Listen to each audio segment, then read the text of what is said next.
Bienvenue sur la chaîne YouTube d'Astroval, l'association d'astronomie de la vallée de Joux. Y aller. Hop, voilà. Donc aujourd'hui, on va s'intéresser à deux concepts bien particuliers que sont le vide et l'espace. Alors vous allez me dire, a priori, quand on parle en astrophysique ou en physique d'espace, vide et espace, c'est un peu pareil. Bah, vous allez voir que non. Les mots ont des sens différents et vide et espace, c'est pas toujours évident d'associer et de superposer le vide et l'espace. Alors, on va y arriver. D'abord, le concept de vide. Qu'est-ce que c'est? Qu'est-ce qu'on appelle le vide? Le vide, naturellement, on va dire, c'est le volume dans lequel on a tout enlevé. La matière, le rayonnement. Pourquoi rien d'autre? Parce que quand on a enlevé la matière et le rayonnement, il ne reste plus grand-chose et en fait, il ne reste plus de choses que la physique moderne connaisse. Ça ne veut pas dire qu'il ne reste rien d'autre, ça ne veut pas dire qu'on connaît tout, loin de là, loin de moi cette idée, mais dans l'état actuel, si on enlève matière et rayonnement, il ne reste plus rien. Penser le vide, c'est aussi penser un volume sans objet ni rayonnement. Donc c'est vrai que à partir de ce moment-là, quand on dit que le vide, on ne peut pas le dissocier du concept de volume, un volume de vide, si on l'étend, on arrive très vite à l'espace. Donc c'est vrai que c'est tentant d'associer le vide à l'espace. Et pourtant, on va voir que ce n'est pas aussi simple que ça.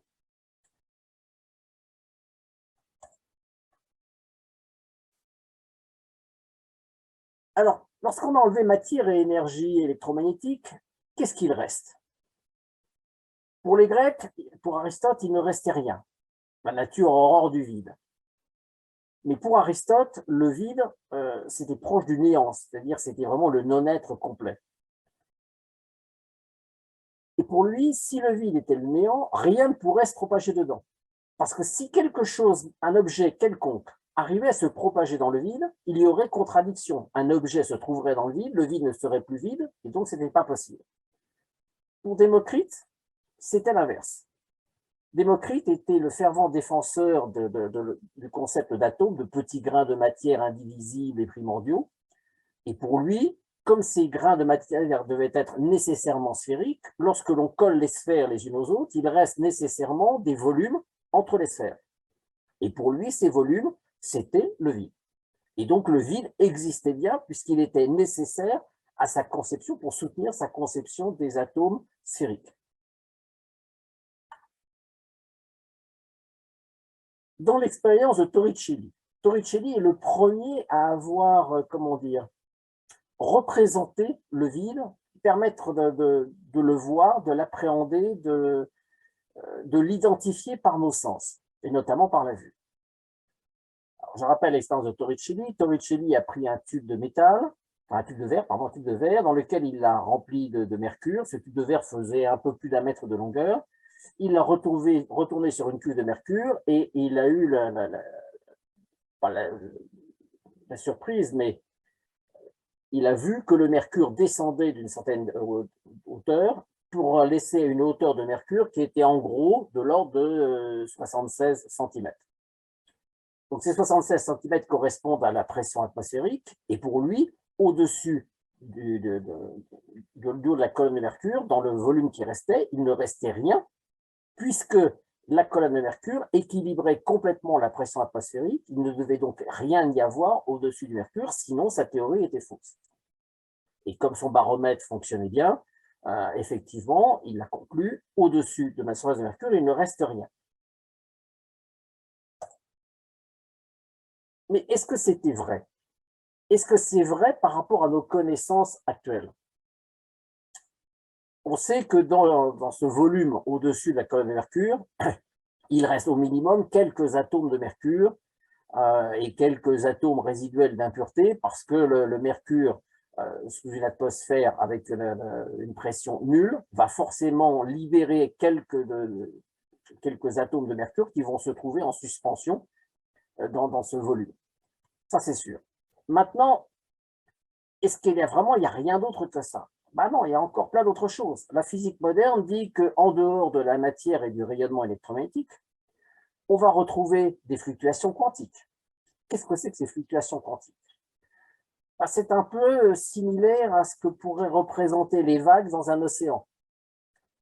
Dans un océan, les vagues sont des perturbations de la masse d'eau créées par les vents qui soufflent. Il y a les fluctuations quantiques, c'est un peu la même chose, sauf que c'est dans le vide. Dans le vide, on voit qu'il y a des fluctuations quantiques.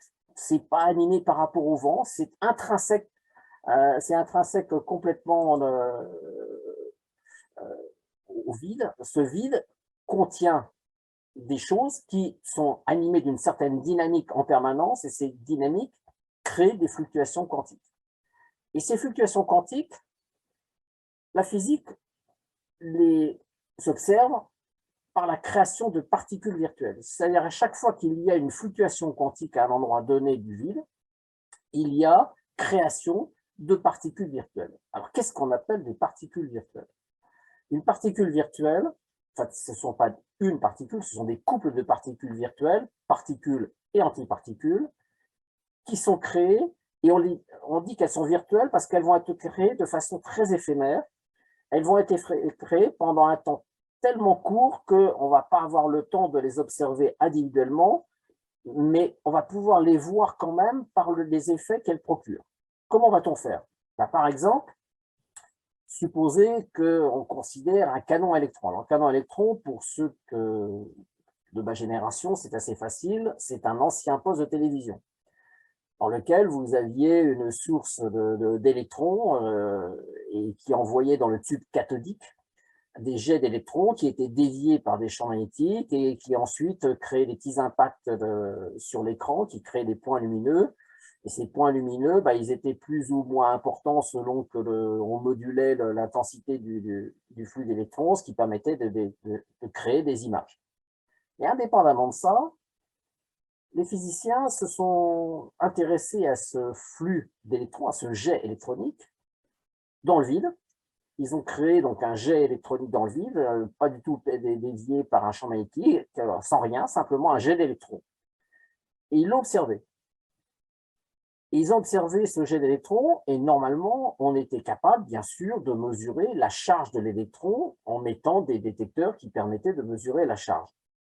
Or, ce qu'ils ont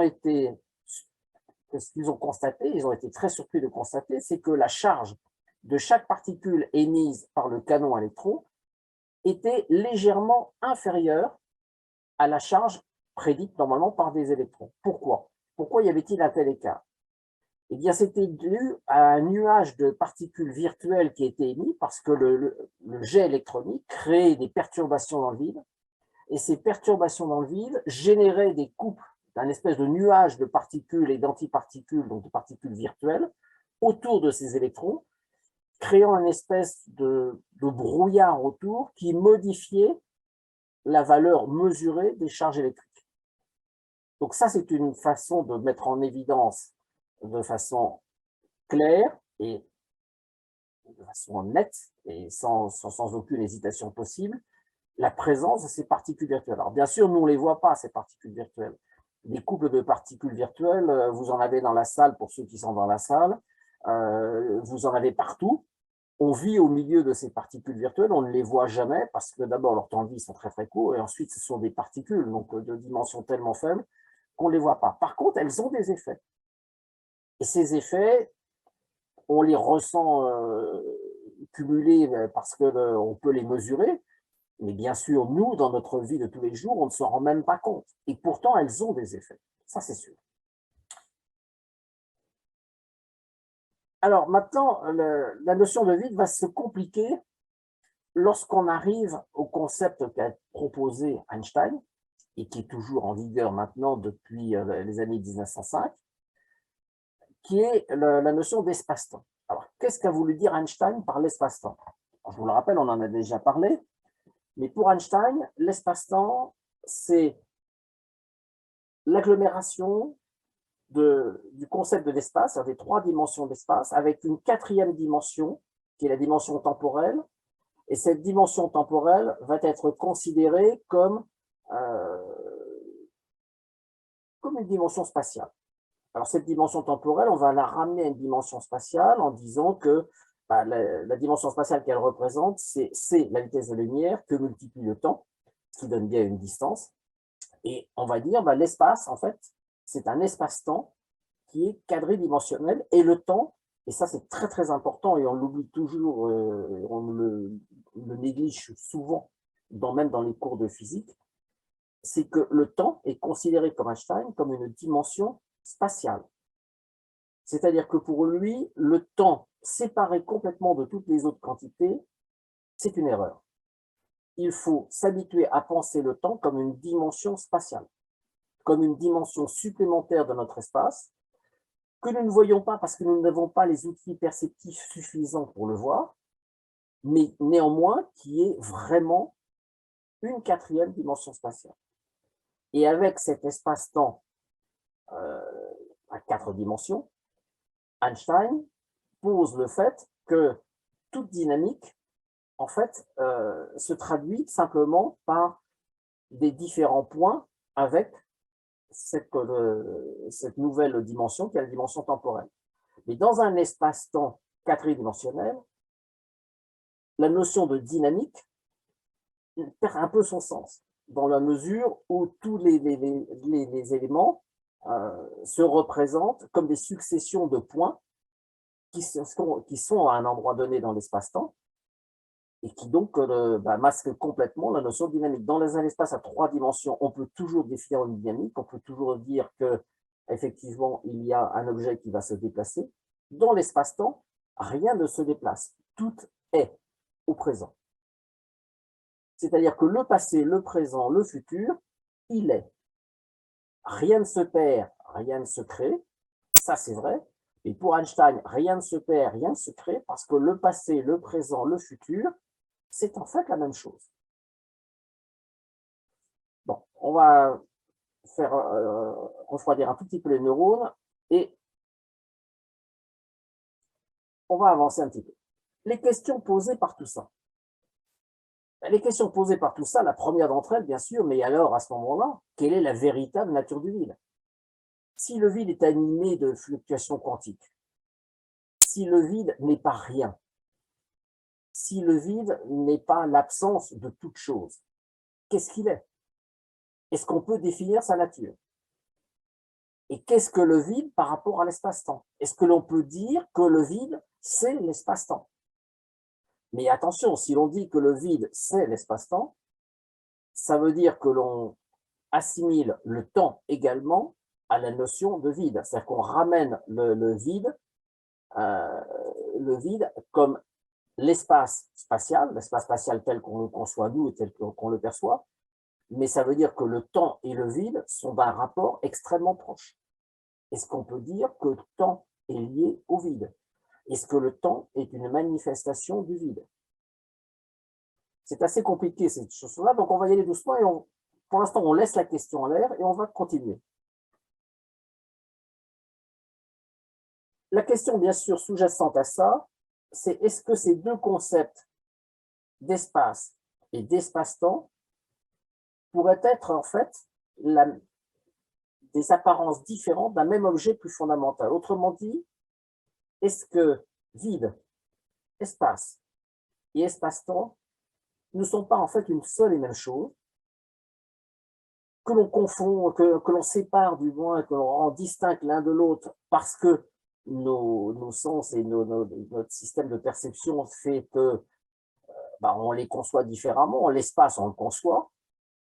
L'espace-temps, un espace quadridimensionnel dans lequel le temps est une dimension spatiale, on a du mal à reconnaître sa réalité, mais bon, on peut effectivement admettre qu'il existe, mais est-ce que de là à dire que l'espace-temps c'est la même chose que l'espace et que le vide, c'est un peu compliqué. Donc pour ça, on a besoin d'arguments un peu complémentaires.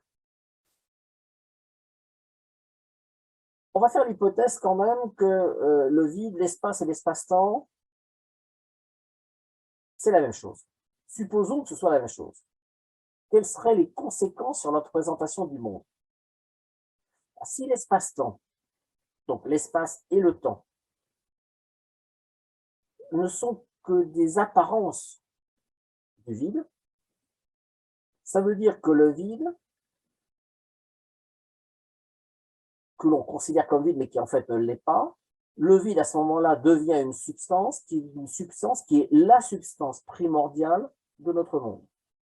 Autrement dit, ça voudrait dire que tout ce que l'on voit, toute notre matière, tous les objets, toute la lumière, les rayonnements électromagnétiques divers et variés, que le temps lui-même ne serait que des apparences diverses d'un même objet qui serait, on va appeler ça la substance vide. Alors, cette substance vide, les scientifiques et les physiciens du 19e siècle l'avaient appelée éther. Einstein a combattu fortement cet éther au début, et en fait, finalement, il a fini par je prends une question, il a fini par l'admettre, et on va voir que non seulement il l'a admis, mais il l'a soutenu. Pour Parménide, revenons aux Grecs. Les Grecs, ils avaient quand même quelque chose enfin, ils avaient une pensée qui était étrangement moderne et qui revient dans notre débat actuel de la physique. Prenons Parménide. Pour Parménide, on ne pourra jamais, par la force, prouver que le non-être a l'être. Autrement dit, on ne pourra jamais prouver que le vide n'est pas le vide.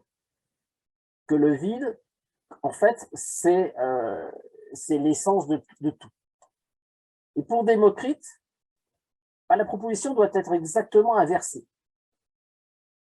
Pour lui, l'être a le non-être. Ça veut dire que ce qui vit, doit nécessairement avoir quelque chose à faire avec le vide.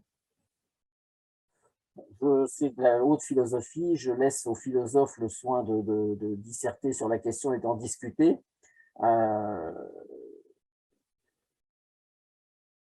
On peut avoir des positions différentes là-dessus.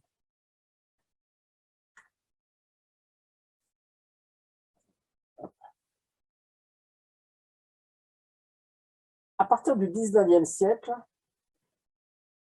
cette question du vide a soulevé énormément de questions. Pourquoi? La première, c'est que, je vous rappelle qu'au 19e siècle, la conception de la lumière était reconnue comme étant ondulatoire. Pourquoi ondulatoire? Parce que il y avait deux positions. Il y avait la position newtonienne qui était corpusculaire et la position de Huygens qui était ondulatoire. Et la position ondulatoire avait gagné au 19e parce que la position newtonienne d'une lumière corpusculaire ne pouvait pas expliquer les phénomènes d'interférence. Donc les scientifiques étaient partis sur une lumière qui était ondulatoire et se posaient la question de savoir comment une onde pouvait se déplacer dans le vide. Une onde ne peut pas se déplacer dans le vide. Un phénomène oscillatoire ne peut pas se déplacer dans le vide. Un phénomène oscillatoire a besoin d'un support pour osciller. Quelque chose de périodique ne peut pas être périodique sans rien. Ça, c'est pas possible. Donc pour eux, il devait exister quelque chose. Et ce quelque chose, c'était ce qu'ils appelaient l'éther. C'était un mot un peu fourre-tout dans lequel ils n'arrivaient pas à donner vraiment une nature.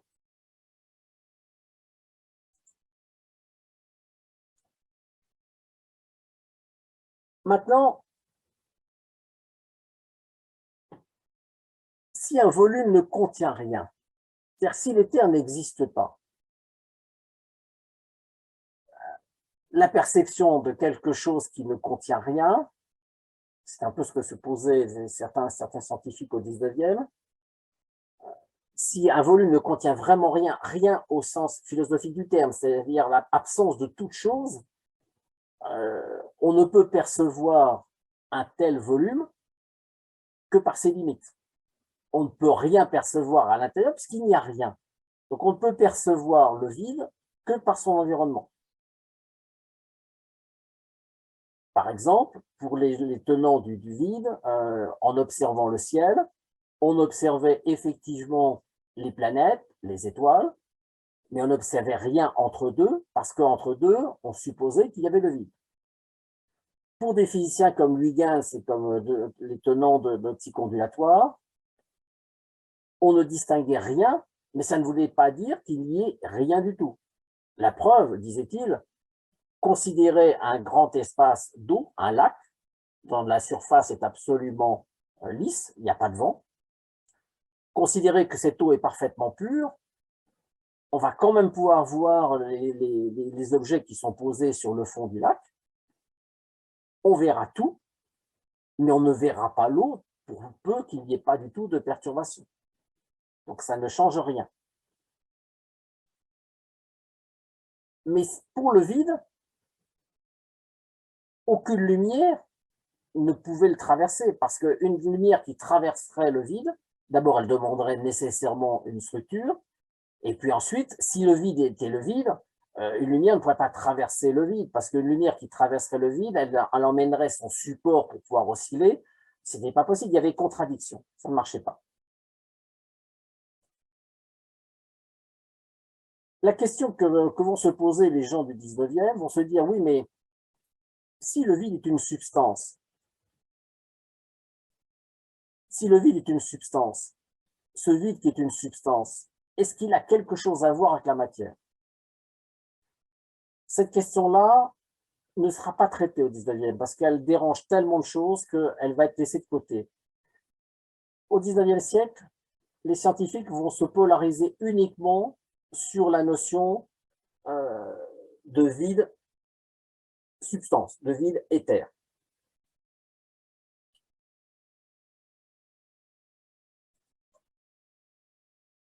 Donc effectivement, ce vide éther,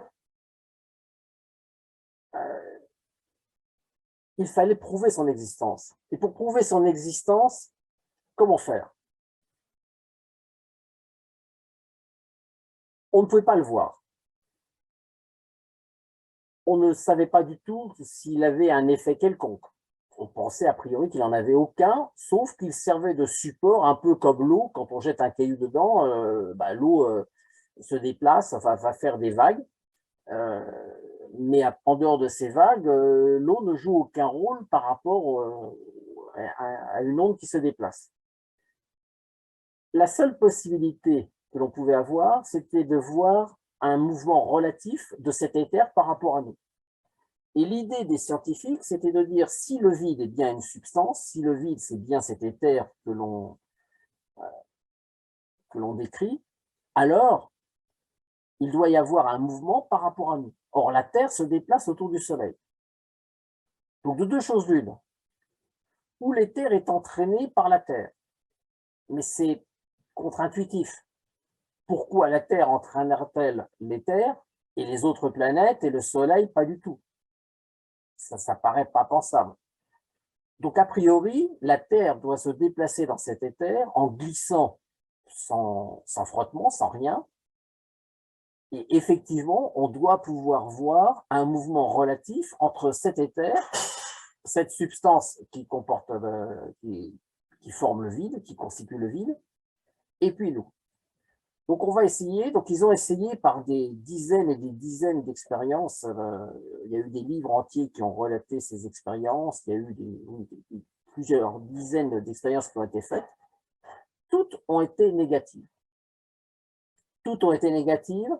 Et une dernière a été faite en 1885. C'est la célèbre expérience de Michelson et Morley, avec un interféromètre, donc censé être suffisamment précise pour détecter des mouvements relatifs largement inférieurs à la vitesse de déplacement de la Terre par rapport au Soleil. Là encore, le résultat a été négatif. Alors, de deux choses l'une. Soit cet éther n'existe pas, soit le vide est sans substance, mais alors à ce moment-là, la lumière, phénomène ondulatoire, ne peut pas se propager dedans, Et à ce moment-là, qu'est-ce que la lumière si ce n'est pas une ondulation? Soit effectivement l'éther existe bien et on ne peut pas le détecter, on ne peut pas détecter son mouvement, et à ce moment-là, pourquoi ne peut-on pas détecter son mouvement?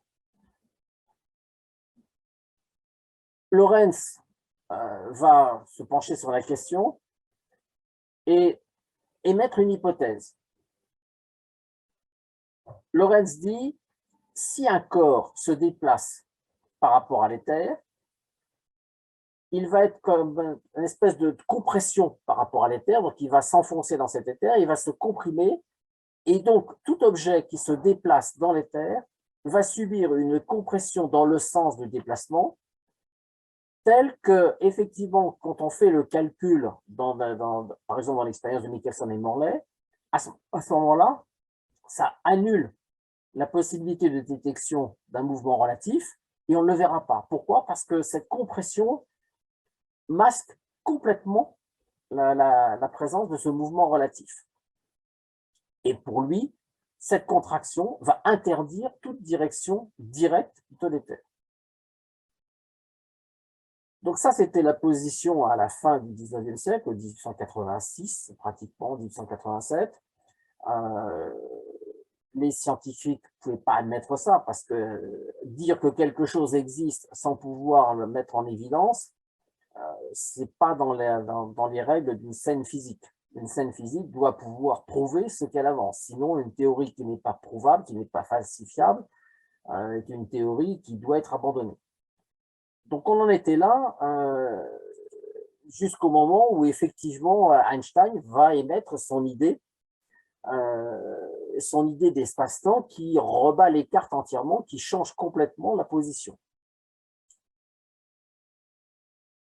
Et cette position, bien sûr, c'est de dire que le vide, il existe. Alors, Einstein va commencer par dire le vide, je n'en ai pas besoin, en 1905, et puis en 1915, il va dire, mais si, le vide, c'est bien une substance. D'ailleurs, il va l'affirmer publiquement et l'écrire, même dans les rapports de la conférence de Leyde en 1920. On va le revoir tout à l'heure. Mais il va l'écrire en disant, si elle existe. Et si un tel éther existe, et qu'on ne peut pas le détecter, quel est son rôle dans notre univers? Si le vide, en fait, c'est une substance.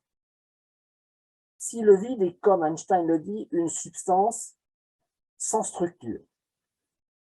Imaginez-vous que pour Einstein, c'est quelque chose, c'est un véritable défi. Avancer un concept d'une substance sans structure, ça n'a pas d'équivalent dans notre connaissance actuelle. Tout ce que l'on voit autour de nous a une structure. Tout est composé d'atomes, de particules, de champs, de quelque chose.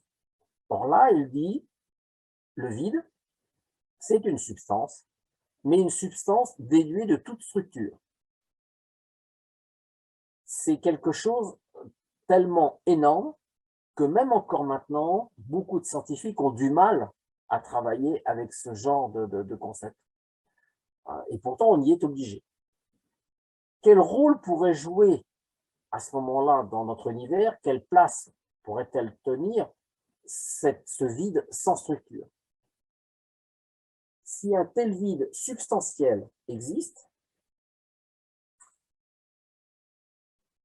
alors à ce moment-là, effectivement, d'abord, il commencerait par, comme l'a annoncé Démocrite, par occuper toutes les interstices laissés entre les différents objets matériels, entre les grains de particules, non pas d'atomes comme le pensait Démocrite, mais de particules. Mais certains scientifiques, certains physiciens modernes pensent que ça peut aller plus loin. À ce moment-là, comme au niveau du Big Bang, la matière est sortie du vide, si la matière est sortie du vide, la matière est fille de cette substance. C'est-à-dire que la matière n'est probablement qu'un aspect particulier, un des nombreux aspects que peut prendre le vide. Matière et vide seraient de la même substance. Mais si matière et vide sont de la même substance, à ce moment-là, les ondes électromagnétiques qui se déplacent dedans qui ne pourraient être à ce moment-là que des perturbations de cette substance, seraient également de la même substance, de la même nature, simplement en prenant, comment dire, un aspect, une représentation différente. Et on en arrive à la conclusion à ce moment-là que tout ce qui nous entoure, et nous-mêmes, notre propre corps, nous ne sommes simplement que des apparences du vide, des apparences différentes qui donnent les aspects de forme, de couleur, de dureté, mais que nous serions tous, en fait, des, comment dire, on va dire appeler ça des enfants du vide. Mais on pourrait dire aussi que nous sommes simplement que des apparences du vide et pourtant on vivrait.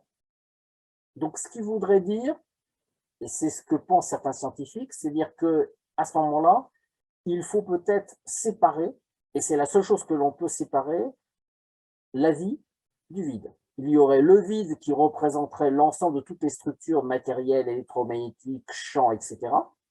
Et la vie qui se superposerait au vide et qui serait d'une nature différente. Là, on arrive à des considérations métaphysiques, donc comme d'habitude, je m'arrête à ce niveau-là. Bien sûr, je ne veux pas aller plus loin dans ce débat, chacun y trouvera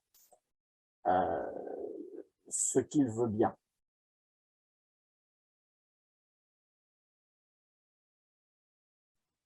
Alors,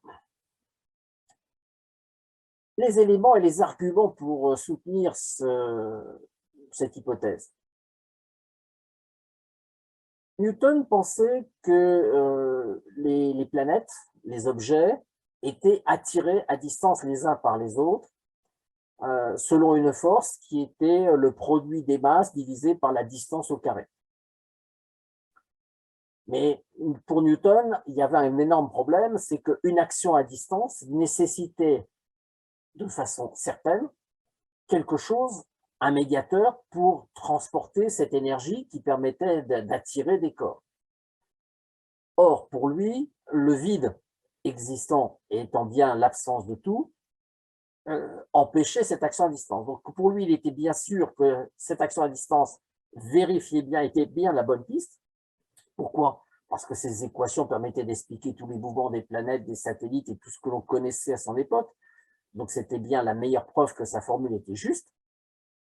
Mais sa formule, pour être acceptée totalement, il fallait expliquer l'action à distance. Or, Newton en était incapable.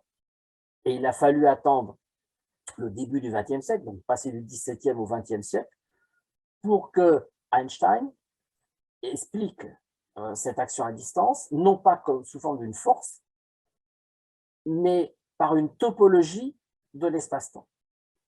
Pour Einstein, la substance vide se déforme. Elle se déforme par la présence de la masse. Mais si la masse est bien simplement de l'espace-temps modifié, on va dire, dans son apparence, à ce moment-là, on pourrait prendre comme analogie quelque chose comme, par exemple, un glaçon, qui est de l'eau gelée, qui flotterait à la surface de l'eau et qui, effectivement, autour de ce glaçon, crée des ménisques d'eau qui permettraient de montrer à ce moment-là qu'effectivement, eau et glace sont bien la même chose, mais en même temps différents, parce que différents d'aspect. Et Einstein dit, ben voilà, en fait, toute masse, toute énergie qui se trouve à un instant, à un endroit donné, va déformer cet espace-temps. Il va changer ce qu'on appelle sa topologie, c'est-à-dire qu'il va courber cet espace-temps localement autour de cette masse. Et Einstein va séparer deux choses. Il va séparer la masse de la matière.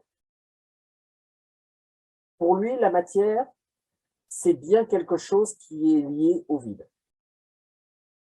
Mais la masse, c'est différent. La masse est une propriété que va acquérir la matière, mais qui n'a rien à voir, enfin qui n'a rien à voir, qui est distincte de la matière. C'est tellement vrai que, on va le voir tout à l'heure, mais que quand on considère la mécanique quantique, les premières les premières ébauches de cette mécanique quantique, euh, en fait, si on conçoit la mécanique quantique, on n'a pas besoin de masse. La mécanique quantique, elle fonctionne très bien sans masse. Et on a été obligé de rajouter cette caractéristique de masse parce qu'on constatait qu'effectivement tout avait une masse et que donc la mécanique quantique, pour qu'elle soit complète, il fallait bien décrire la masse. Et la mécanique quantique a rajouté la masse comme une action d'un champ qui agit sur la matière. Alors, on va y arriver. Je termine ça d'abord et on va revenir dessus. Pour les gens de la relativité, si cet espace-temps est bien une substance déformable, à ce moment-là, pourquoi pas le modéliser comme un fluide? Et à ce moment-là, on peut très bien définir l'espace-temps comme un fluide qui se déplace avec les corps qui se déplacent, qui sont animés d'une dynamique dans cet espace. Et à ce moment-là, effectivement, on a cette substance qui va évoluer en fonction des mouvements et qui va donc créer non pas une force, mais une possibilité pour toutes les autres matières d'acquérir une énergie potentielle plus faible. Comment? Par exemple, si vous creusez, si vous mettez par exemple une balle sur une nappe bien tendue, vous allez créer un creux et une boule qui va être à proximité va avoir tendance à rouler, bien sûr, sur cette pente pour aller se rapprocher de cette masse. Pourquoi? Simplement parce qu'elle va chercher à avoir une énergie potentielle minimum, elle va chercher à descendre d'énergie potentielle. C'est une image qui n'est pas tout à fait précise, mais ça correspond bien, par contre, à l'effet. Donc, il n'y a pas de force dans l'espace-temps, il n'y a simplement que des changements d'énergie, des restructurations de cette énergie interne. Donc, pour Einstein et pour les gens même de la mécanique quantique, ce vide, c'est bien une substance. Les gens de la relativité ne le contestent pas. La mécanique quantique ne le conteste pas non plus, ils sont bien d'accord sur la question. Ils sont bien d'accord avec ça, mais si effectivement de la matière est sortie au niveau du Big Bang de ce vide, ça veut dire aussi que ce vide, non seulement c'est une substance, mais c'est une substance qui contient de l'énergie. Parce que si on a pu sortir de la matière et que cette matière a acquis de la masse, on sait très bien par la relation d'Einstein, E égale mc2, c'est la relation physique qui est la plus connue au monde, que la masse, c'est de l'énergie gelée. Pour les physiciens actuellement, la masse, c'est de la matière en mouvement dans le volume de la masse. Ce qui veut dire que le mouvement, c'est bien de l'énergie, ça, c'est pas choquant, on est bien habitué dans notre logique, c'est bien normal, mais ça veut dire qu'effectivement, on a pu sortir cette matière du vide, l'animer et lui donner une masse. Et c'est cette masse qui va effectivement créer une déformation locale de cette substance. Jusque-là, ça va, sauf que si on reprend l'hypothèse cosmologique du Big Bang, est-ce qu'il y a bien un instant zéro? Si on a un instant zéro, ça veut dire que cette substance a été créée comme ça à instant zéro. Ça ne marche pas.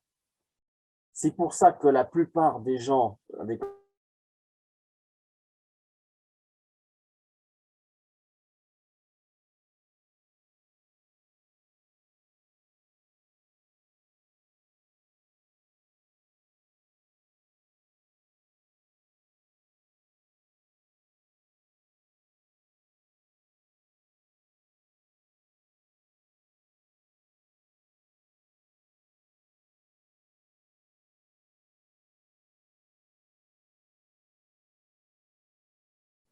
ah, on me dit que il y a quelque chose qui a dû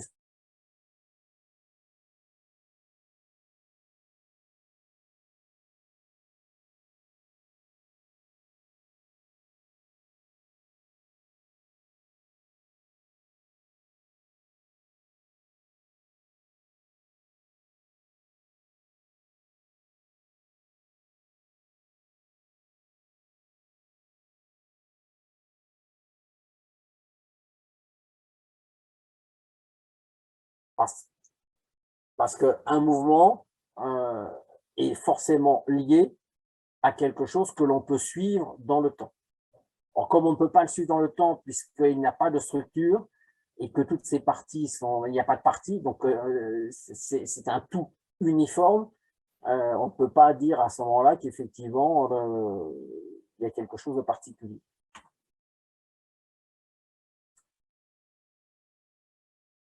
Donc effectivement, à partir de 1920, à partir de 1916 d'ailleurs déjà, mais surtout à partir de 1920, Einstein publiquement va défendre cette idée, et il va les défendre notamment à partir de 1920 parce qu'en fait, la plupart des gens qui acceptent l'idée de la théorie de la relativité sont d'accord avec ça, et que les premiers signes de la mécanique quantique euh, bah, sont pas contre cette idée-là. Et effectivement, tout le monde va se rejoindre sur son idée. Par contre, cette question qui est laissée, dont on a parlé déjà tout à l'heure et qui est laissée ouverte, quelle est la nature pour ce nouvel éther, les relativistes vont répondre, c'est l'espace-temps. Oui, d'accord, mais là, on ne répond pas à la question parce qu'on répond par une autre question. À ce moment-là, quelle est la nature de l'espace-temps? Donc, dire que l'éther, c'est l'espace-temps, oui, d'accord, mais ça ne répond à rien. Or, c'est pourtant la réponse que font actuellement les physiciens. Quand vous demandez à un relativiste qu'est-ce que c'est que le vide, il vous dit c'est l'espace-temps. C'est la substance espace-temps. Quand vous lui demandez ce que c'est que cette substance espace-temps, il vous répond simplement c'est la topologie de l'espace. Donc en fait, il fait une pirouette, il revient à la position de départ, il n'a pas répondu. Quand vous demandez à un spécialiste de la mécanique quantique qu'est-ce que c'est que le vide, il vous dit c'est la source, c'est un milieu animé de fluctuations qui permet d'expliquer la création spontanée de paires en particules antiparticules. Autrement dit, il vous répond par un exemple, mais il ne vous répond pas à la question. Personne n'est capable aujourd'hui de répondre à la question quelle est la nature réelle de cet éther. Et pour une simple raison, c'est que la nature d'une substance sans structure qui contient de l'énergie, mais cette énergie ne se manifestant pas en dehors de la création de matière ou des ondes électromagnétiques qui se déplacent, ça n'a pas d'équivalent dans notre connaissance. Il n'y a pas de mots pour le définir. Or, s'il n'y a pas de mots pour le définir, comment pourrait-on expliquer sa nature? Sans mots, l'homme est impuissant. Alors, on peut essayer de penser, d'essayer de trouver une image, de trouver quelque chose qui est approchant, mais ça ne marche jamais. Parce que quelque chose sans structure, on n'a pas d'image pour le représenter. Donc, la nature pour ce nouvel éther, oui, c'est bien une question, mais on n'a pas les mots, on n'a pas une pensée suffisante, ça dépasse totalement notre entendement. Donc, au jour d'aujourd'hui, on est obligé de dire oui, il existe. Qu'est-ce qu'il est réellement? On ne sait pas. On fait l'hypothèse que cet éther, cette substance vide, espace-temps, va bien effectivement être quelque chose qui a à voir avec l'espace, qui a quelque chose à voir avec le temps, qui a quelque chose à voir avec la matière. Bref, qui est lié probablement à tout ce qui nous entoure, à tous les concepts que l'on peut imaginer, qui est peut-être qu'une apparence que tous ces concepts de matière, etc., ne sont peut-être que des apparences de cet espace-temps, de ce vide espace-temps. La seule chose que l'on peut avancer raisonnablement, c'est de dire que la vie est peut-être différente de cette substance espace-temps. Sans pouvoir dire, bien sûr, ce qu'est la vie, mais ça, la vie, tout le monde est d'accord pour dire qu'il n'existe pas de définition de la vie au jour d'aujourd'hui.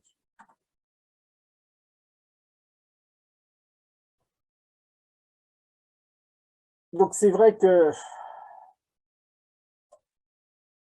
on n'a pas d'équivalent dans notre monde de ce concept. Je vais reprendre une phrase de Duhem, parce que j'aime bien, parce qu'elle correspond bien pour moi dans le désarroi dans lequel on se trouve par rapport à ce concept d'espace-temps. Quel est l'objet de la physique? Est-il de comprendre le monde, de l'expliquer, ou bien de le représenter, de le modéliser sans autre espoir que de dessiner l'image restreinte d'une réalité dont seule la métaphysique possède la clé? Je vous ai donné la référence pour ceux qui veulent le trouver. Alors il y a une question qu'on me pose. Je crois qu'Einstein pensait que l'espace-temps ne peut pas exister sans matière, mais que De Sitter a démontré le contraire. Qu'en pensez-vous? Alors,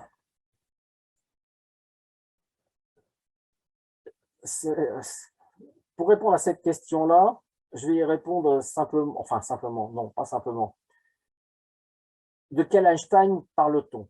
Est-ce que c'est l'Einstein de 1905 ou est-ce que c'est l'Einstein de 1916 ou est-ce que c'est l'Einstein d'après 1920 dans les années 30 ou 40? Pour Einstein, effectivement, l'espace-temps, il pensait au départ qu'il ne pouvait pas exister sans matière parce que c'était la pensée de Dieu et que la création de Dieu était parfaite et que donc si Dieu avait créé le vide et la matière, c'est que la matière était nécessaire au vide. Donc on ne pouvait pas les séparer. Ça, c'était sa pensée métaphysique, sa pensée de croyant. L'Einstein de 1920 est différent. Einstein de 1920 reconnaît que le vide est une substance et qu'à ce niveau-là, on est en droit de se poser la question de la relation qui existe entre le vide et la matière, et donc bien sûr, et éventuellement aussi les ondes électromagnétiques. Et l'Einstein des années après, post-année 1930, jusqu'en 1955, année de sa mort, c'est un Einstein qui a essayé de faire la synthèse de tout ça.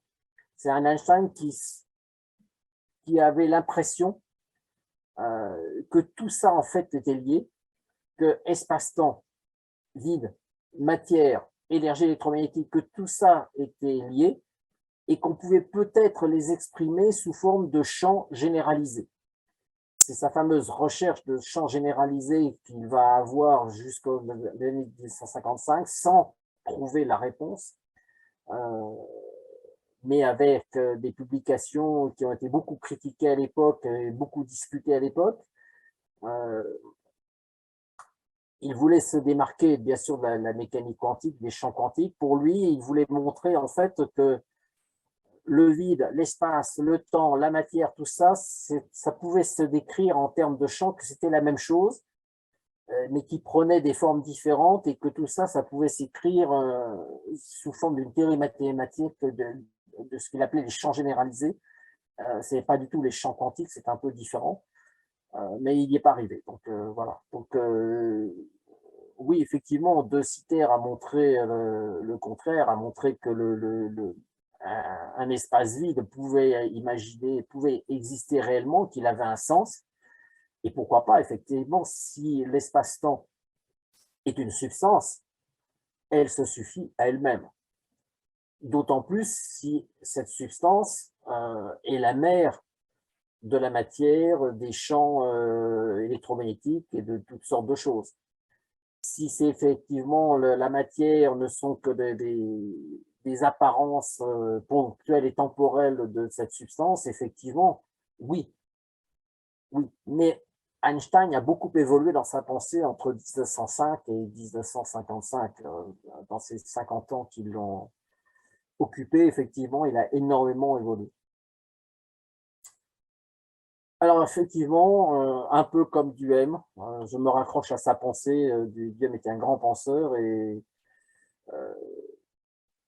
Duhem pensait que les scientifiques ne peuvent que sauver les phénomènes parce qu'en fait, ils ont une incompréhension totale du monde qui nous entoure, justement parce que beaucoup d'objets de la physique ont une nature qui est inconcevable, qui dépasse notre entendement, et que donc le principal job des physiciens, c'est surtout de sauver les phénomènes, de trouver des explications qui sont cohérentes, qui permettent de les expliquer, mais qui ne permettront pas de les comprendre totalement, parce que la nature des choses nous échappe totalement.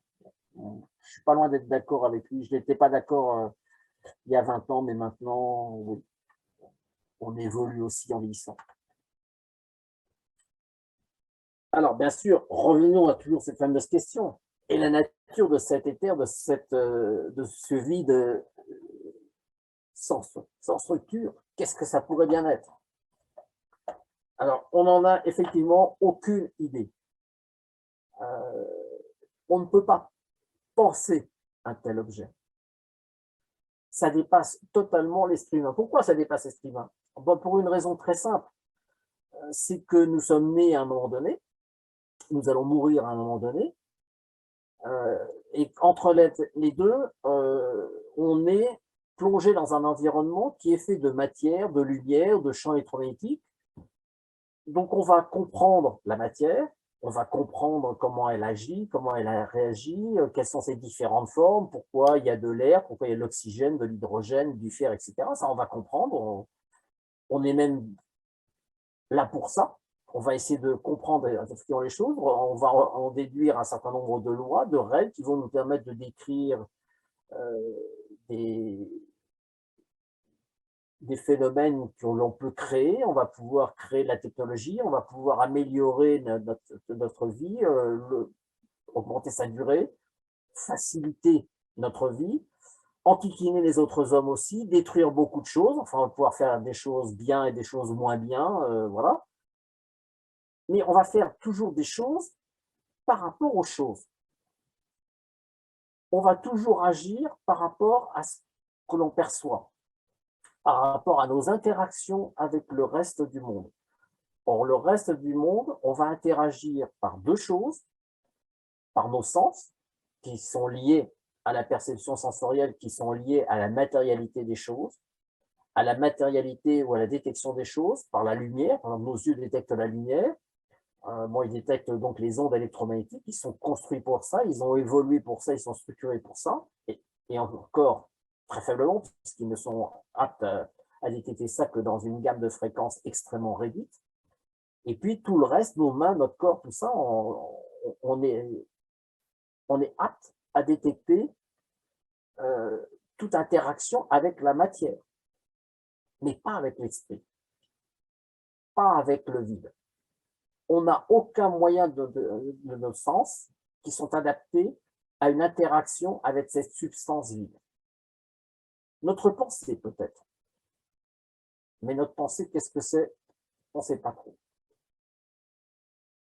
Le problème, c'est qu'un tel objet qui fait face qui va être un des principaux défis de la pensée scientifique du XXIe siècle, n'a jamais été pensé par des hommes. Et n'ayant été jamais pensé par des hommes, ça pose des grosses difficultés. Ou on s'y attaque de front, mais à ce moment-là, il faut trouver les mots, il faut trouver les concepts, il faut développer des tas de choses. Ça prend du temps. Or, le temps, c'est de l'argent, c'est pas rentable. Donc, est-ce bien raisonnable de s'attaquer à de telles questions alors que c'est de l'argent jeté par les têtes, que ce n'est pas rentable et que ce n'est pas avec ça que l'on va faire des bénéfices suffisants pour distribuer aux actionnaires?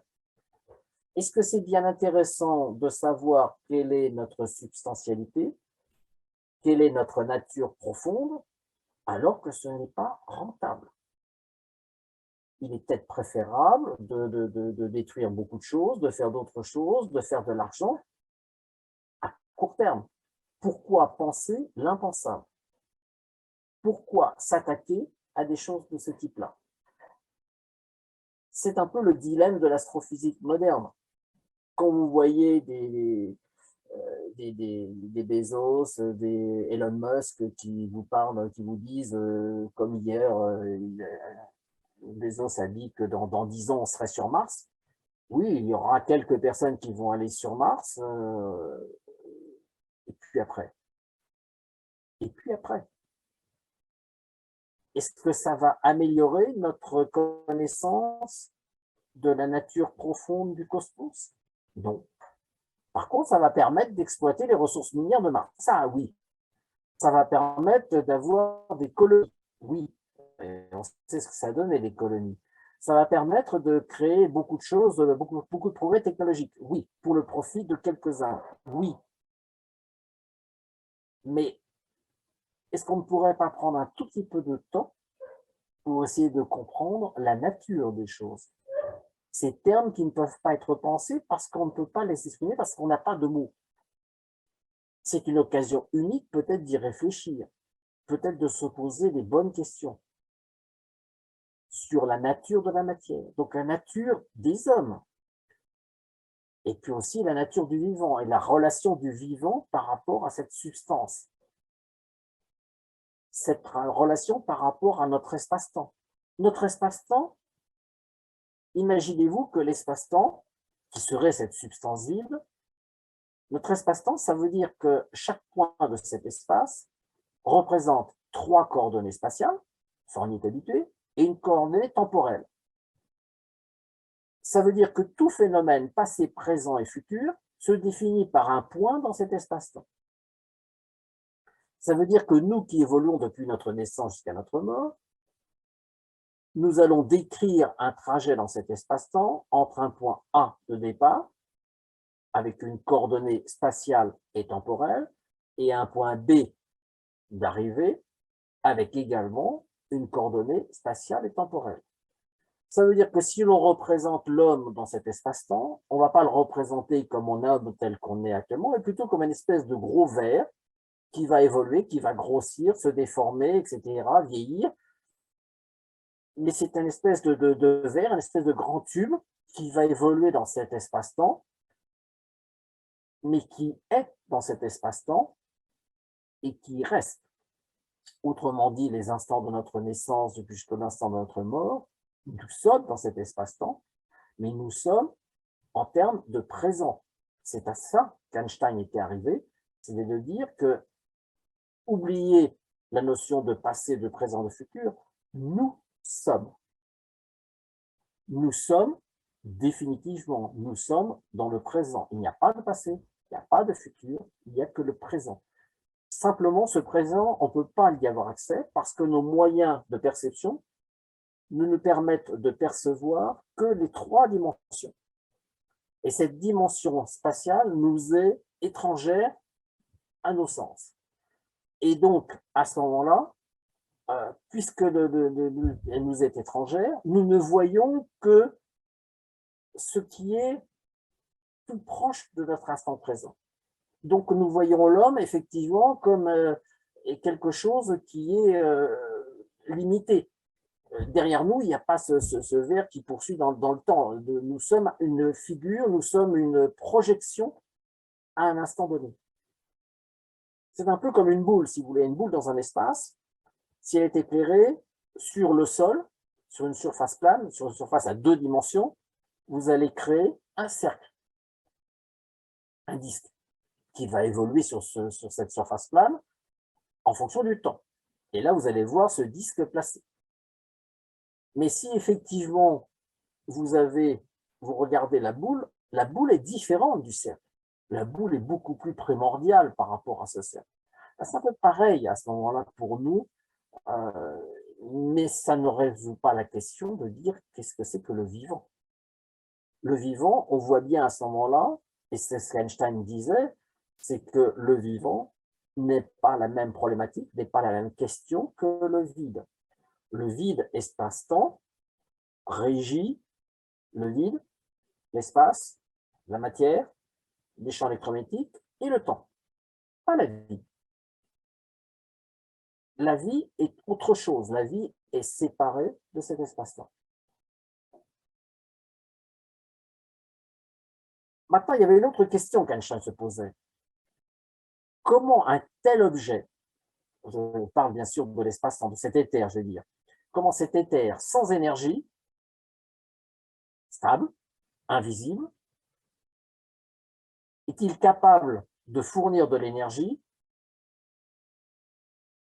Eh bien, à ce moment-là, on passe la parole aux gens de la mécanique quantique qui vous répondent, mais c'est très simple. Si vous perturbez un tel espace-temps, une telle substance, vous créez une espèce de remous, entre guillemets. Bon, bien sûr, ce n'est pas vraiment un remous, mais vous créez une espèce de remous. Et ce remous, c'est quoi? Eh bien, ce remous, vous allez créer des espèces de bulles, des remous, donc des vagues.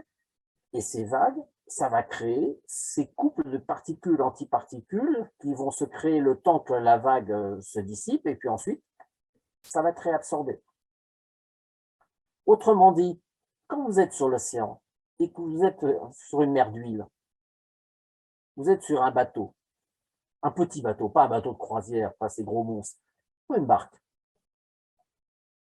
Quand vous êtes sur une barque ou sur un tout petit voilier, ben vous allez glisser sur l'eau tranquillement et il n'y a pas de problème. Et pour vous, à ce moment-là, ben vous allez simplement vous déplacer, mais l'eau est simplement un support sur lequel vous glissez et il n'y a pas de difficulté. Maintenant, vient la tempête. L'océan va se déchaîner avec des vagues et des creux de 5 mètres, de 10 mètres. Là, vous allez prendre conscience de la puissance énergétique de cet océan. Chose que vous n'avez pas du tout perçue dans une mer d'huile. Dans une mer d'huile, on se déplace dessus en disant « mais c'est rien ».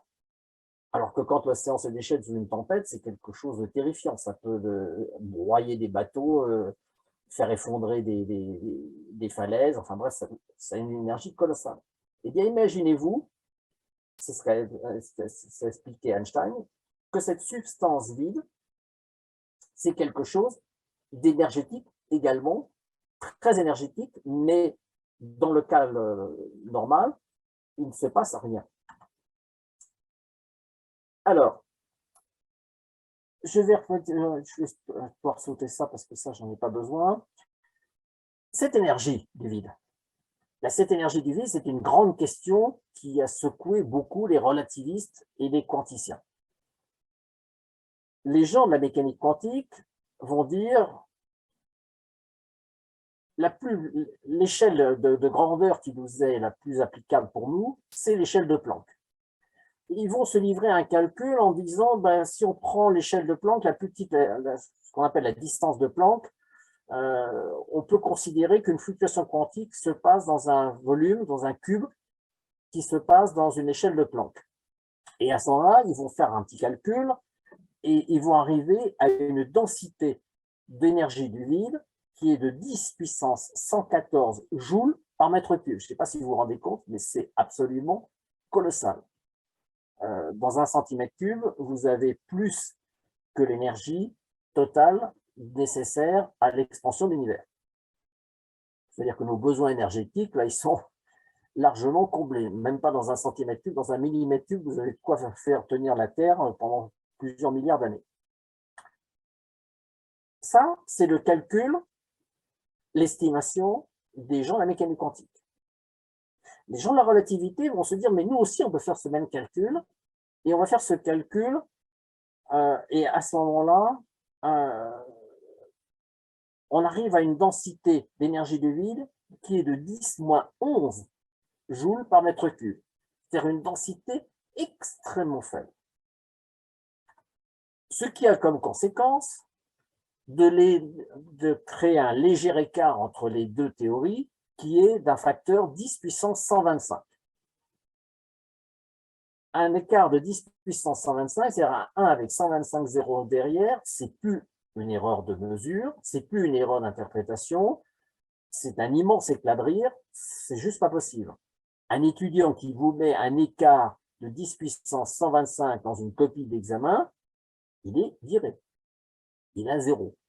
10 puissance 125, c'est un tel nombre, une telle grandeur que c'est juste pas possible. Qu'est-ce que prouve ce résultat? Ce résultat donc entre les relativistes et les gens de la mécanique quantique. Il y a au minimum quelqu'un a fait une énorme erreur quelque part. Est-ce que c'est une des deux personnes? Est-ce que c'est les relativistes et les gens de la mécanique quantique qui ont fait une erreur, ou les deux? Et à quel niveau se situe l'erreur? Qu'est-ce qui est faux? est-ce que tout est faux? On n'en sait rien. Au jour d'aujourd'hui, le débat est toujours ouvert. Ce qui est clair, c'est que les deux théories, avec le calcul de densité d'énergie, prédisent des résultats justes. La mécanique relativiste permet de faire des voyages dans l'espace, des rendez-vous orbitaux, comme le montrait par exemple Rosetta, ça marche très très très bien. Donc on est capable, après 11 ans de voyage, de faire une précision de mesure d'un rendez-vous qui est alors inférieur au kilomètre. Donc c'est quelque chose d'absolument extraordinaire.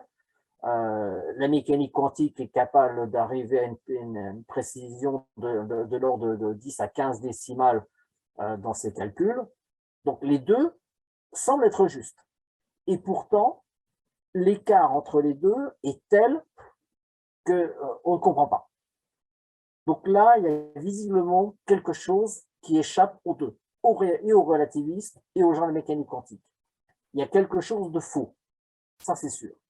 Qu'est-ce qui est faux entre les deux? Personne n'en sait rien. Mais il y a une erreur ou plusieurs erreurs où les deux théories sont fausses, où il y a quelque chose qui ne va pas, il y a quelque chose qui mérite d'être revu. Actuellement, beaucoup de gens travaillent sur cette question de la réconciliation de la relativité et de la mécanique quantique, mais sans succès. La théorie des cordes, pour l'instant, reste une belle théorie mathématique, mais sans aucune vérification expérimentale. La gravitation quantique à boucle est également une très belle théorie mathématique, mais sans aucune explication, sans aucune vérification expérimentale. Donc aujourd'hui, on est en train de penser en termes mathématiques pour essayer d'élaborer des réponses à ces problèmes physiques. Est-ce que c'est par des lois mathématiques très complexes, très compliquées que l'on va résoudre ces questions-là? J'en suis pas sûr. Parce que utiliser des mathématiques très complexes, ça empêche de comprendre le champ profond des choses. Il faudrait peut-être essayer d'avoir des idées avant de faire des théories mathématiques. Bon, la théorie des cordes, tout le monde commence à les regarder un peu de travers parce que ça fait quand même presque 40 ans qu'elle travaille et pour l'instant, ça aboutit pas trop. La gravitation quantique la boucle est en train de suivre un peu le même chemin. C'est bien, mais bon, ça n'explique pas grand-chose. Et puis le fait d'expliquer la structure en grains de l'espace-temps, oui, sauf que ça n'explique rien parce que ça n'explique pas effectivement de quelle nature seraient ces grains, donc ça n'explique pas vraiment grand-chose. Donc à ce jour, en fait, personne n'a de réponse. Et personne n'ose s'avancer sur un terrain conceptuel, c'est-à-dire sur un terrain explication avec des mots. Parce que le terrain est tellement glissant et tellement à connotation métaphysique qu'aucun physicien digne de ce nom ne veut se lancer sur un terrain métaphysique. C'est sa mort de carrière, sa mort de réputation annoncée. Donc c'est clair que c'est un sujet qui est encore ouvert. On sait que le vide possède une énergie probablement énorme. Certains se disent même que le vide, l'espace-temps vide, pourrait être d'énergie infinie. Si tel était le cas, si l'énergie était infinie, on pourrait stopper toutes les mathématiques parce que les mathématiques avec des valeurs infinies, ça ne marche pas. Donc, est-ce qu'il n'est pas temps de regarder les choses autrement? Je ne sais pas. Mais c'est vrai que c'est une énorme question dans le paysage de la connaissance.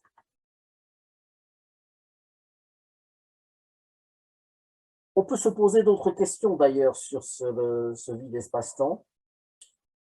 Ce vide espace-temps, on dit que les fluctuations quantiques ont une valeur minimale qui est la valeur de H. H, la constante de Planck. La constante de Planck n'est pas très grande, hein, c'est 6,62, 10-34, donc c'est vraiment tout petit. Et ça serait la taille minimum d'une fluctuation quantique.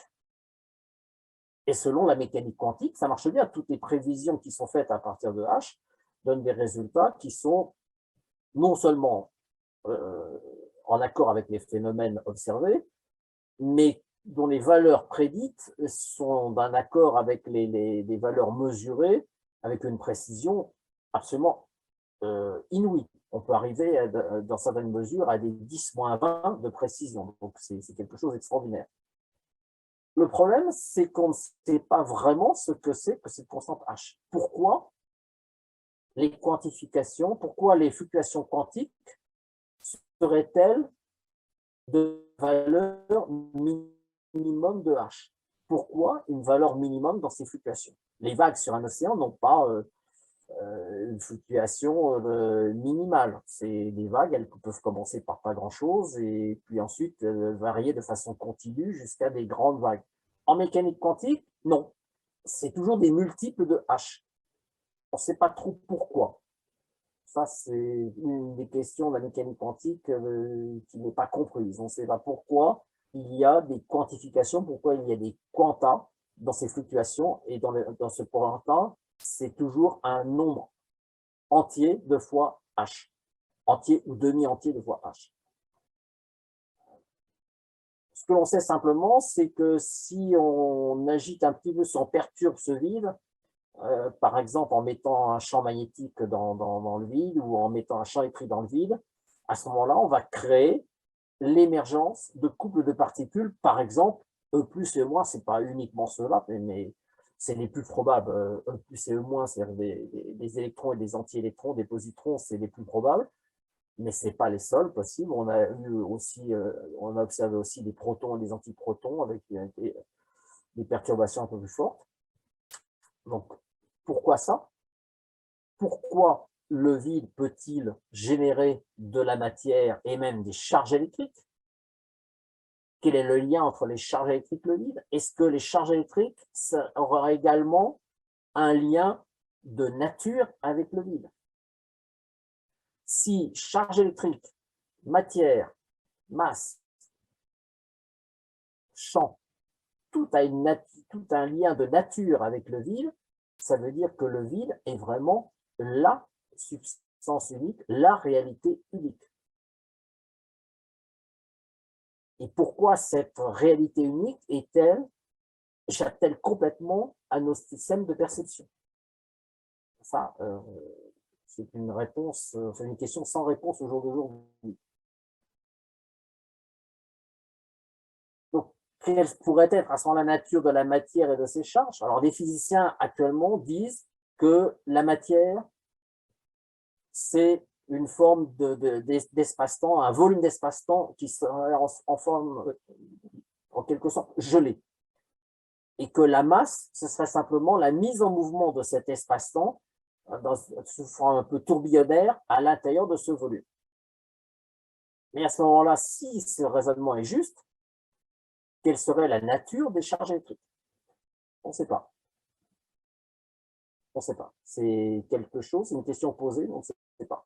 Les physiciens qui avancent que la masse, ce n'est simplement que de la dynamique de l'espace-temps dans un volume restreint, n'ont pas de réponse pour la charge électrique.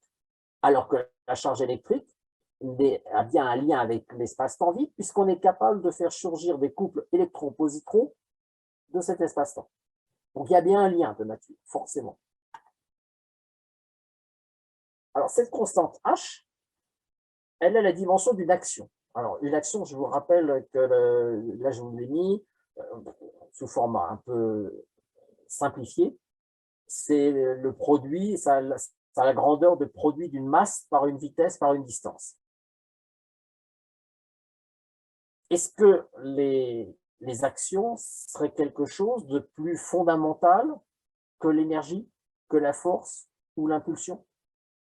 Alors effectivement, mathématiquement, on peut déduire la force de l'impulsion de l'énergie et l'énergie de l'action.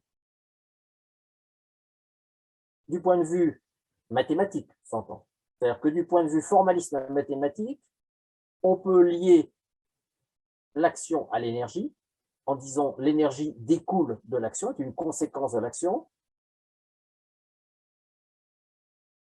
L'impulsion peut se déduire de l'énergie par dérivation et la force de l'impulsion également par dérivation. Donc, on peut créer un lien relationnel mathématique entre ces 4 concepts. Et celui qui a le plus fort en généralisation, c'est bien effectivement le principe d'action. Mais qu'est-ce que l'action?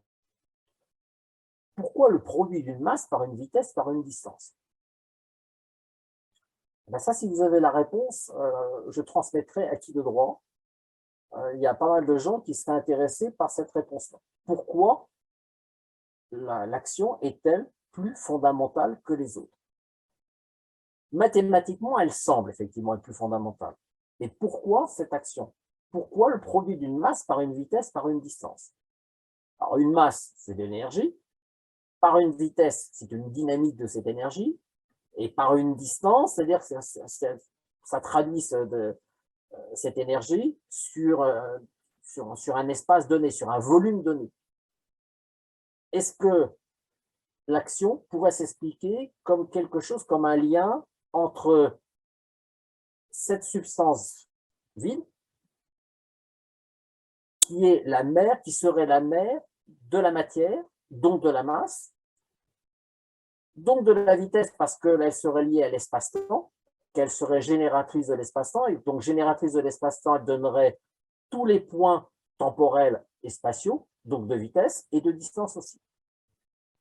Autrement dit, est-ce que la réponse n'est pas dans la nature de cette substance vide espace-temps dont on a tant de mal à trouver des mots qui peuvent la définir, des mots qui peuvent la décrire? C'est effectivement un peu compliqué parce que là, on est en panne de vocabulaire. Alors, on dit que H, cette action, c'est l'amplitude de la fluctuation minimale du vide. Et qu'est-ce que c'est qu'une fluctuation du vide? Alors, on dit c'est une vague. Oui, c'est une vague dans le vide, d'accord, mais une vague sur la mer, on comprend bien. Mais une vague d'une substance sans structure, c'est quoi? Quel est le sens que l'on pourrait donner à une fluctuation d'une substance sans structure? Est-ce que l'on veut dire qu'une fluctuation de cette substance, ce serait simplement une variation locale de densité? Comme s'il y avait une espèce de respiration dans cette substance, comme si cette substance pouvait être animée d'un mouvement propre, de quelque chose, d'une variation, de quelque chose qui l'animerait, qui lui permettrait d'avoir effectivement des variations spontanées de densité, par exemple, je ne sais pas, quelque chose comme ça. On ne sait pas. Alors en plus, effectivement, comme un de nos auditeurs le fait remarquer, il n'y a pas de relation connue entre l'action et la charge électrique. La charge électrique ne peut pas être définie en termes d'action. La charge électrique, c'est quelque chose de fondamental comme la matière. La matière est une grandeur fondamentale pour nous, hommes.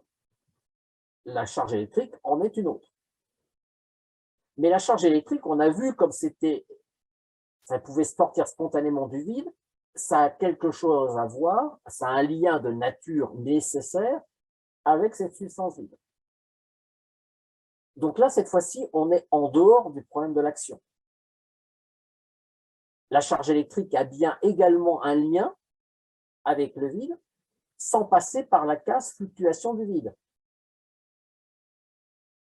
Qu'est-ce que pourrait bien être à ce moment-là ce lien entre charge électrique et vide? Est-ce que la charge électrique peut être définie également comme une sorte de mouvement, de tourbillon, de quelque chose de dynamique qui aurait de cette substance, et sous quelle forme? Puisque si on dit que la matière, c'est un volume d'espace-temps et que la masse, c'est ce volume d'espace-temps qui est animé d'un mouvement, d'une dynamique, à ce moment-là, qu'est-ce que ce serait la charge électrique?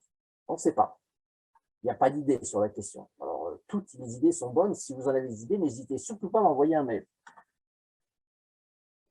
Je transmettrai à une des personnes qui est un des soutiens de cette interprétation de la matière, qui est Christian Bordet, membre de l'Académie des sciences, qui est un des grands défenseurs mondiaux de cette théorie, de cette explication de la nature espace-temps comme de la matière comme volume d'espace-temps animé d'une dynamique. Il se bat pour ça avec un certain nombre d'autres de ses collègues aux États-Unis et en Angleterre notamment. Alors on peut essayer pour terminer, je surveille l'heure, oui, on va terminer avec ça, de parler de De Broglie. Et on va terminer là-dessus. De Broglie et ses ondes de matière. De Broglie, dans son travail de thèse, a expliqué que toute matière en mouvement dans l'espace, pas dans l'espace-temps, dans l'espace, allait créer une onde et que cette onde avait une longueur d'onde qui était liée à sa masse, à sa vitesse, à la masse du corps qui se déplace, à sa vitesse et à la constante de Planck. Et il dit qu'à ce moment-là, avec des corps que l'on envoie à une certaine vitesse, avec des jets de particules, on peut créer également des figures d'interférence, puisque tous ces corps qui se déplacent vont générer une onde. Cette onde accompagnatrice va créer, elle, des figures d'interférence, et dans lesquelles les particules vont se ranger. Donc, on devrait pouvoir observer des figures d'interférence avec des corps en mouvement. Hypothèse qui a été effectivement vérifiée, d'abord avec des électrons et ensuite avec des neutrons. Quand on envoie des neutrons sur une plaque avec deux fentes rapprochées, on observe de l'autre côté des répartitions de ces neutrons sous forme de figures d'interférence, donc avec des raies et des franges, avec des franges d'accumulation de neutrons et des franges sans neutrons. Donc on a bien des figures d'interférence, ce qui montre bien qu'effectivement, un corps au mouvement dans le vide est accompagné d'une onde. Donc autrement dit, un corps en mouvement génère une onde. Mais dans sa thèse, De Broglie explique que cette onde, elle n'est pas de type électromagnétique. Parce que si elle était de type électromagnétique, elle dissiperait de l'énergie et que ce corps serait freiné et qu'un corps se déplaçant dans le vide, à ce moment-là, se trouverait freiné, ce qui n'est pas observé, ce qui est même contraire aux observations. Donc ce n'est pas de type électromagnétique. De quel type serait-elle? Pour lui, c'est une onde de phase. Mais une onde de phase, de quelle nature? De quelle nature est-elle l'onde? De Broglie, prudemment, ne répond pas à la question. Il dit simplement que c'est une onde de phase et qu'il explique, d'ailleurs il fait son calcul très très bien en disant que cette onde de phase, ça marche bien et que ça explique bien tous les phénomènes, il n'y a pas de problème. Est-ce que cette onde ne pourrait pas être une onde gravitationnelle? Si l'onde était gravitationnelle, à ce moment-là, ça expliquerait un certain nombre de choses. Ça expliquerait les figures d'interférence et ça expliquerait pas mal de choses. Sauf que les ondes gravitationnelles transportent également de l'énergie. Et que là encore, on aurait une perte d'énergie. Donc ça ne va pas. Donc ce ne sont pas des ondes gravitationnelles. Alors c'est des ondes de quelle forme? Eh bien, on ne sait pas. Et comme on ne sait pas, et comme on ne savait pas à l'époque de De Broglie et que cette théorie a été prouvée, donc elle était vraie, et que les physiciens avaient horreur d'une onde dont on ne connaissait pas la nature et qui pourrissait la vie et des physiciens de la mécanique quantique et des relativistes, ils vont incorporer l'onde de De Broglie dans un format mathématique qu'on appelle la fonction d'onde. Et dans la fonction d'onde étant simplement un outil mathématique, ils vont faire disparaître le problème en disant « mais c'est simple, l'onde de De Broglie, c'est une fonction mathématique ». Or, le problème, c'est que l'onde de De Broglie, elle a une réalité physique, puisqu'elle est bien détectée, par ses effets du moins, par ses effets d'interférence. En la masquant dans une forme, dans une fonction mathématique, on se dispensait définitivement d'apporter une quelconque réponse quant à sa nature de cette onde. Et le problème, c'est que cette question n'a toujours pas trouvé de réponse depuis les années 1934 et que c'était une question toujours ouverte pour qui veut s'en charger. Quelle est la nature de l'onde découverte par De Broglie? Ce n'est pas électromagnétique puisqu'elle dissipe de l'énergie. Ce n'est pas gravitationnel puisqu'également ça dissipe de l'énergie. Ça pourrait être l'onde de phase, une onde de phase associée à des mouvements, à des perturbations gravitationnelles. Parce qu'une onde de phase ne dissipe pas d'énergie. Sauf que ce n'est pas prouvé, sauf que ce n'est pas d'études, sauf qu'on ne sait toujours pas et que cette relation lambda égale H sur mv a été vérifiée par des dizaines et des dizaines d'expériences toujours plus précises, donc ça marche très très bien. La théorie de De Broglie marche très très très bien, elle marche tellement bien qu'on s'en est servi même dans des technologies actuelles, ça marche très très bien. On sait très bien faire, on crée des puces, les microprocesseurs utilisent l'effet de l'onde de De Broglie, ça, il n'y a pas de problème. Mais on utilise quelque chose dont on ne connaît pas la nature. Ce n'est pas la première fois, hein, ça arrive assez souvent. Donc voilà, donc, au jour d'aujourd'hui, c'est une question ouverte, une question de plus, qui renforce bien sûr la substantialité du vide espace-temps, ça va dans ce sens-là. Bien sûr, cette onde trouve sa place dans la substantialisation de l'espace-temps, puisque pour qu'il y ait une onde sinusoïdale qui se déplace, il faut bien qu'il y ait une substance. Donc, ça marche bien avec l'hypothèse d'Einstein du vide espace-temps substance, éther ou pas éther. Après, c'est une question de nomenclature de mots, ça, c'est pas grave. Mais par contre, cette onde-là, c'est encore un problème de plus. C'est une onde dont on n'a absolument aucune idée sur sa nature. Voilà, je vais m'arrêter là parce que je crois qu'il est 11h34, j'ai même un tout petit peu déplacé. Donc, si vous avez quelques questions, profitez-en rapidement, je peux y répondre éventuellement. Oui, on met phase de l'onde de Schrödinger égale action de la particule divisée par h, oui, mais c'est d'ailleurs pour ça que l'onde de forme de De Broglie qui va être incorporée à la fonction d'onde va retrouver toute sa crédibilité en décrivant cette fonction d'onde par l'équation de Schrödinger. Et quand on résout l'équation de Schrödinger avec cette fonction d'onde, on retrouve les relations de De Broglie, mais sans être capable d'expliquer la nature de cette onde. On la remplace par un calcul mathématique en disant mathématiquement ça marche, oui d'accord, mais le problème c'est que la nature de cette onde, on ne sait pas l'expliquer.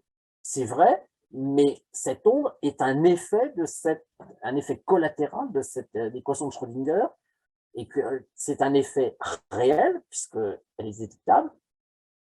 Quelle est cette nature? On ne sait pas. Ça serait quand même intéressant de savoir quelle est la nature, pour peut-être faire avancer un petit peu nos connaissances dans le monde des particules. Est-ce qu'il y a une autre question? Est-ce que des physiciens ont envisagé que cet éther n'était simplement que de l'énergie?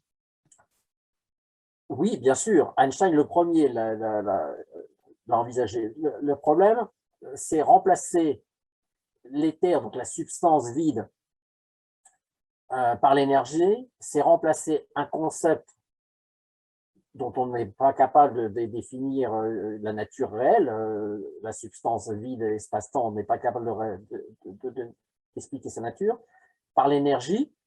Je vous rappelle que l'énergie, on ne sait pas le définir. On sait donner une définition dans certains contextes de l'énergie, mais la nature de l'énergie, personne n'a de mots pour définir ce que c'est que l'énergie.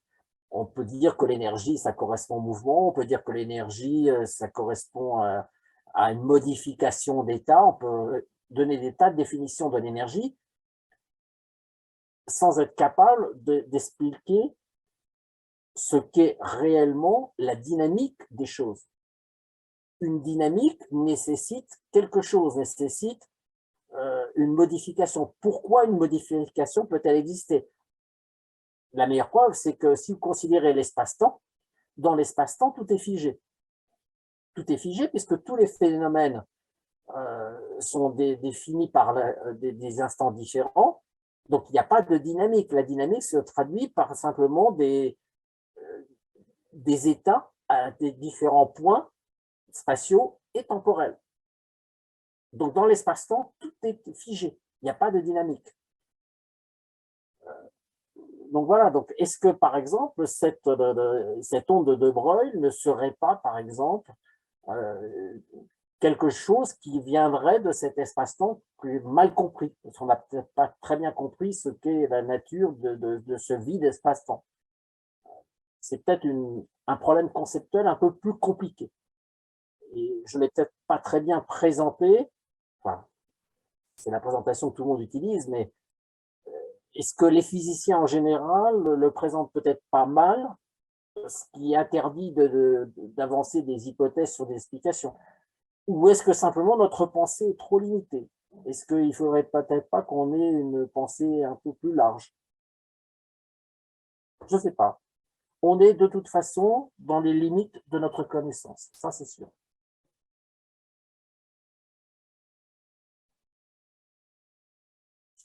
Est-ce qu'il reste une dernière question avant qu'on termine? Non. Alors, encore une fois, je suis désolé de ne pas être dans la salle parce que ça me manque énormément. Le regard des auditeurs me manque énormément, ça c'est sûr.